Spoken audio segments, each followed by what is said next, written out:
কিয়ামতের দিন আমরা বলবো, আল্লাহ আমার আমল দিয়ে জান্নাত চাই না, আমি তোমার দয়া দিয়ে জান্নাত চাই। তোমার দয়া ছাড়া আমার কোনো উপায় নাই। কারণ আল্লাহ যদি বিচার করে বাঁচার কারো উপায় নাই। আল্লাহ যদি বলে ফেলেন তুই এটা করলি কেন, ওখানে গেলি কেন, কোরআনে 1000 বার নিষেধ করলাম তারপরেও এই পাপে জড়ালি কেন, এরকম প্রশ্ন ছুড়ে দিলে আমার উত্তর আছে? বাঁচার কোনো উপায় আছে? ও আমার কলিজার টুকরা ভাইয়েরা, মাথাটাকে নিচু করে জীবনের সব গুনার ফিরিস্তিগুলো একটা একটা করে স্বীকার করে আল্লাহরে বলেন, আল্লাহ আমি পাপী, আল্লাহ আমার চেয়ে বড় পাপী এই দুনিয়াতে কেউ নাই, আকাশের নিচে জমিনের উপরে আমার চেয়ে বড় পাপী কেউ নাই। একটা একটা করে আল্লাহ স্বীকার করি আমি পাপী, সব পাপের স্বীকৃতি দিলাম। পৃথিবী না জানুক আমি তো জানি, আমি কি পাপ করেছি, হায় আমার পাপের করলে বিচার, বাঁচার আমার নাই উপায়। দয়াময় তুমি মাফ করো আমায়, মাফ করো আমায়। আল্লাহ তাআলা যদি দয়া করে আমাদেরকে মাফ না করে, আমাদের বাঁচার কোনো উপায় নাই। আপনি কি ভেবেছেন আপনার নামাজ দিয়ে আপনি জান্নাতে যাবেন? আপনি তাহাজ্জুদ গুজার, সেজদা দিতে দিতে কপালে দাগ ফেলেছেন, এটা আপনারা জান্নাতে নেবে না? আপনি এলাকার সবচেয়ে বড় হাতেম তাই দানশীল, এই দানের ভরসায় বসে আছেন, কশিন কালো আমাদের নামাজ, আমাদের রোজা, আমাদের ইবাদত, এগুলোকে মিজানের পাল্লায় উঠালে কোনো ওজনই হবে না। তবে আমাদের একটা কৌশল জানা আছে, আমরা আল্লাহর রহমতের ভিখারি। আমরা সেদিন আগেই গুনার স্বীকৃতি দিয়ে দেব। আমরা বলবো, আল্লাহ তুমি প্রশ্ন করার আগে তোমার একটা কথা বলি, আমারে কিছু জিজ্ঞেস করো না, আমি সব করেছি।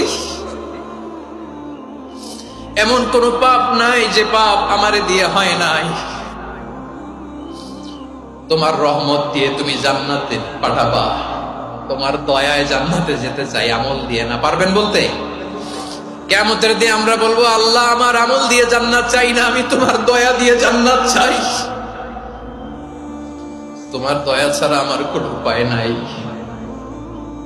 কারণ আল্লাহ যদি বিচার করে বাঁচার কারো উপায় নাই। আল্লাহ যদি বলে ফেলেন তুই এটা করলি কেন, ওখানে গেলি কেন, কোরআনে 1000 বার নিষেধ করলাম তারপরেও এই পাপে জড়ালি কেন, এরকম প্রশ্ন ছুড়ে দিলে আমার উত্তর আছে? বাঁচার কোনো উপায় আছে? রোজ হাসরে হে আল্লাহ আমার করোনা বিচার, আল্লাহ করোনা বিচার, বিচার চাই না তব দয়া চাই, এ গুনাহগার করোনা বিচার। আপনার আমল দিয়ে জান্নাতে যাবেন? কি দিয়ে যাবেন? আল্লাহর দয়া দিয়ে। আল্লাহর রহম আর দয়া ছাড়া কেউ জান্নাতের চেহারাও দেখতে পাবে না। আমার প্রিয় ভাইয়েরা, এই দোয়া আল্লাহর কাছে পছন্দনীয় হওয়ার কারণ 3টা। দোয়ার প্রথম অংশে আছে তাওহীদ, আল্লাহর একত্ববাদের ঘোষণা। এই দোয়ার দ্বিতীয় অংশ আছে তাসবিহ, আল্লাহর প্রশংসা সূচক বাণী। এই দোয়ার 3 নাম্বার অংশ পাপের স্বীকৃতি। তাহলে আমরা সবাই গুনাহগার। আমরা আল্লাহর কাছে পাপের স্বীকৃতি দিয়ে বলবো, ও আল্লাহ ইন্নী কুনতু মিনাজ জালিমিন, আমরা জুলুম করেছি, পাপ করেছি, অন্যায় করেছি, আল্লাহ বুঝতে পারি নাই। শয়তানের ওয়াসওয়াসায় পড়ে, বন্ধুর পাল্লায় পড়ে, নফসের খায়েশ মিটাতে যে আল্লাহ করে ফেলেছি। তুমি গুনাহ না মাফ না করলে আমাদের গুনাহ মাফ করার দ্বিতীয় কেউ নাই। ঠিক কিনা বলেন? এভাবে অনুতপ্ত হয়ে যদি আল্লাহর কাছে দোয়া করেন, দেয়ালে পিঠ থেকে গেছে, কোন রাস্তা নাই বের হওয়ার, ওই মুহূর্তেও আপনাকে বিপদ থেকে উদ্ধার করবে কে?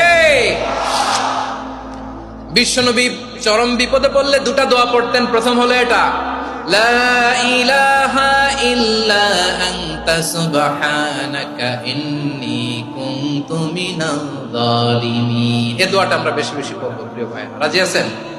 সবাই আওয়াজ করে পড়ুন ইনশাআল্লাহ। আমার প্রিয় ভাইয়েরা, বিপদে পড়লে বিশ্বনবী আরো একটা দোয়া পড়তেন, লা ইলাহা ইল্লাল্লাহুল আযীমুল হালিম, লা ইলাহা ইল্লাল্লাহু রাব্বুল আরশিল আযীম, লা ইলাহা ইল্লাল্লাহু রাব্বুস সামাওয়াতি ওয়াল আরদি ওয়া রাব্বুল আরশিল কারীম। এই যে বললাম, রেকর্ড হয়ে গেছে। এখন তো আর ইনস্ট্যান্ট মুখস্থ না হলো, পরে মুখস্থ করে নেবেন। আল্লাহ ছাড়া কোনো উপাস্য নাই, তিনি সুমহান, মহা সহিষ্ণু। আল্লাহ ছাড়া কোনো উপাস্য নাই, তিনি সুমহান, আরশের অধিপতি। আল্লাহ ছাড়া কোনো উপাস্য নাই, তিনি আকাশের মালিক, জমিনের মালিক, তিনি সুবিশাল আরশের অধিপতি। সুবহানাল্লাহ পড়েন। এই দোয়াটা কেউ যদি পড়ে যদি এর ওসিলা করে দোয়া করে, তাকে বিপদ থেকে মুক্তি দেয় কে? মনে থাকবে আপনাদের? তাহলে বিপদের প্রথম ধাক্কায় কি যেন পড়তে হয়? ইন্না লিল্লাহ। তারপরে কি বলে আল্লাহর কাছে নিজেকে সঁপে দিতে হয়? দেয়ালে পিঠ থেকে গেলে লা ইলাহা ইল্লা আনতা সুবহানাকা ইন্নী কুনতু মিনাজ জালিমিন। দুই নাম্বার হচ্ছে লা ইলাহা ইল্লাল্লাহুল আযীমুল হালিম, লা ইলাহা ইল্লাল্লাহু রাব্বুল আরশিল আযীম, লা ইলাহা ইল্লাল্লাহু রাব্বুস সামাওয়াতি ওয়াল আরদি ওয়া রাব্বুল আরশিল কারীম। মনে থাকবে? ইনশাআল্লাহ বলেন সবাই, আওয়াজ করে সবাই ইনশাআল্লাহ।